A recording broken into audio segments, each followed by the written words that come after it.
तो दोस्तों एक बार फिर से स्वागत है आप सभी का आपके अपने YouTube चैनल रेजोनेंस ज्ञान में। तो दोस्तों एक बार हम फिर से हाजिर हो गए सिर्फ और सिर्फ आपके लिए और आपके ज्ञान को बढ़ाने के लिए एक और नया वीडियो लेकर। दोस्तों आज हम इस वीडियो में जानने वाले हैं हिंदू धर्म से जुड़ी एक ऐसी कहानी जिसमें टाइम ट्रेवल किया गया है।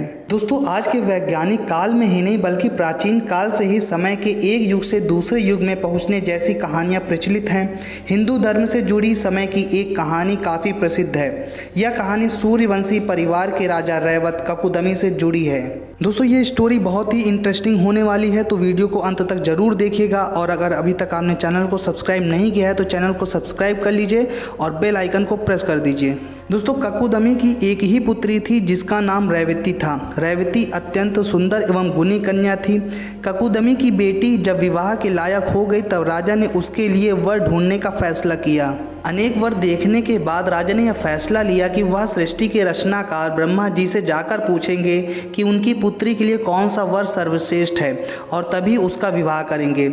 जिसके बाद राजा अपनी पुत्री को साथ लेकर ब्रह्मा जी से मिलने स्वर्ग लोक पहुँच गए। जब वे दोनों वहां पहुंचे तो ब्रह्मा जी गंधर्वों द्वारा मधुर संगीत सुन रहे थे, इसलिए राजा और उसकी पुत्री को संगीत कार्यक्रम खत्म होने तक का इंतजार करना पड़ा।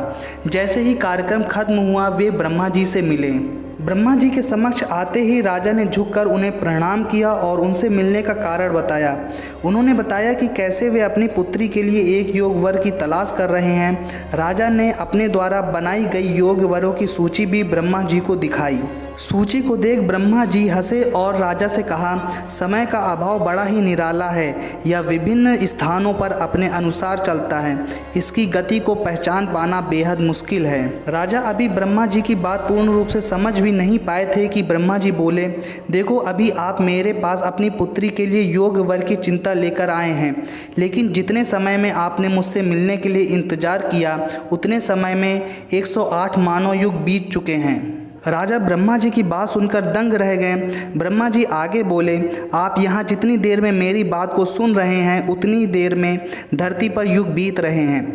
आप जितनी वरों की सूची लेकर के आए थे वो तो कब का मर भी चुके हैं। केवल वे ही नहीं, उनके आगे की पीढ़ी वह भी समाप्त हो चुकी हैं। अब आप धरती पर जाएंगे तो आपको एक अलग ही दुनिया देखने को मिलेगी। ब्रह्मा जी की बात सुनकर राजा दुखी हो गए और इस दुविधा का हल मांगने लगे। ब्रह्मा जी ने हंसकर बोला, हे राजन, इस समय सृष्टि के पालनहार भगवान विष्णु धरती पर अपने 8वें अवतार श्री कृष्ण के रूप में उपस्थित हैं।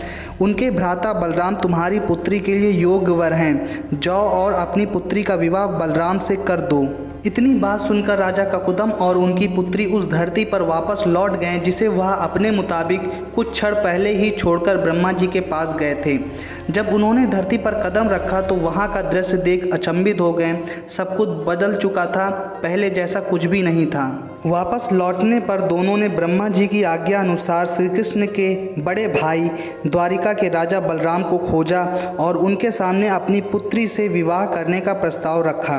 राजा बलराम मान गए और फिर उनका रेवती से विवाह कर दिया गया।